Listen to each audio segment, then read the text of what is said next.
Star Wars The Rise of Skywalker is now just a little under 3 months away from its official release by writer and director J.J. Abrams and Chris Terrio, as well as creator George Lucas. This is Mike Zero. Make sure to subscribe if you're new to the channel for future Star Wars content. Now, what's really exciting about Episode 9 is that we do know that this film, at the end of the day, is going to be a revelation film, answering many of the burning questions from The Force Awakens, as well as creating new ones at the very beginning of this movie that will be answered at the very end of Episode 9. That's going to not only make us view the prequels and the originals in a different light, but also the animated TV series such as Star Wars Rebels and The Clone Wars. Now, on top of all of this, these past couple of weeks or so, we've been learning a whole lot more about this film, and when it all comes down to one of the concept art descriptions, this is where things begin to get very exciting for Episode 9. Now, specifically, a description of Rey traveling into the Lost City, where it's explained that she is in search of ancient Jedi and Sith lore, where she is on a path to discover ancient knowledge of both sides of the light and the dark, where it's described that one of the scenes involves Rey taking a break, where she sits down and goes into her backpack and takes out the Journal of the Wills, where it's explained that Rey discovers a big revelation related to the realm of Mortis and the Sun,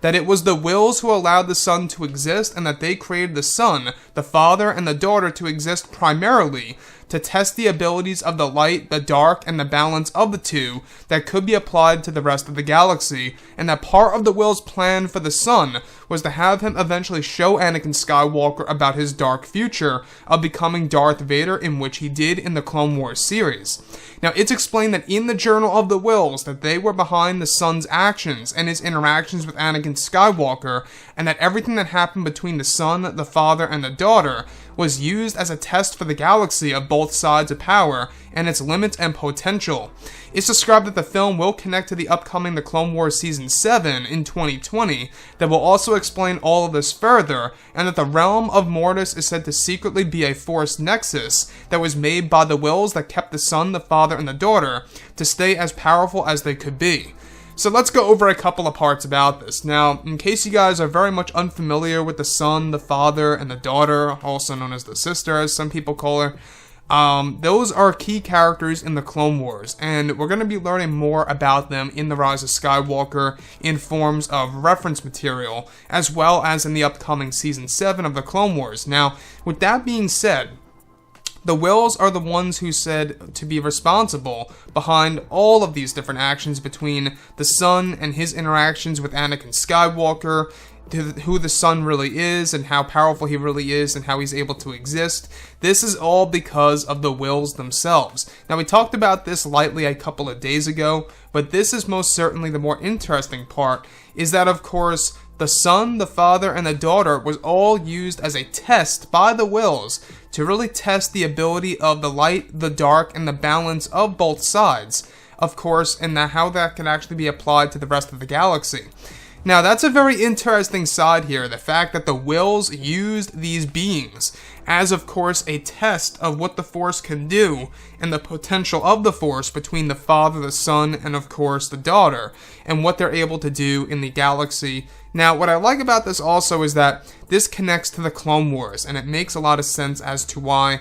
Dave Filoni and, of course, J.J. Abrams had a lot of discussions with each other, of course, when it comes to Star Wars Rebels material, as well as the Clone Wars material. You can really see what they're trying to do here. They're really trying to really make this movie very much in tune, not just with the past Star Wars films, but also with the animated TV series and other forms of canon material that now belongs to Disney. So, the other piece that I also want to go over is that the realm of Mortis is secretly a Force nexus that actually allows the Son, the father, and the daughter to even exist and to stay as powerful as they are. So, that's very intriguing. Now, we do know that the Son no longer is, a thing in the Clone Wars. He died at a certain point in time.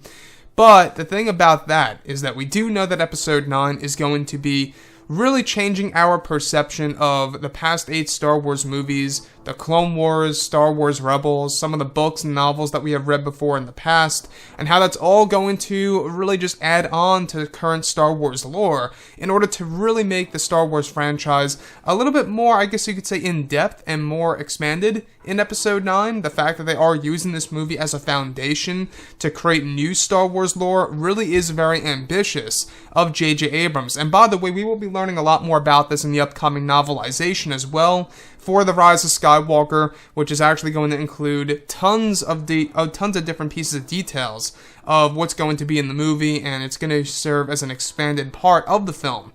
So the last piece that I just want to touch on here is that JJ really seems to be very goal-driven. You know, he does love the prequels, the originals, the animated TV series. He's very much a Star Wars fan, and he's trying to get this movie done correctly in order to really, you know, pretty much lock it up with the prequels and the originals, and to really make it all feel like the culmination of it all. Anyways, guys, drop a comment below. Let me know what you think about all of this in the comments, and if you guys did enjoy the content for today, do make sure to drop a thumbs up on this video to support the channel. I thank you all so very much for the kind support, and I'll catch you guys next time.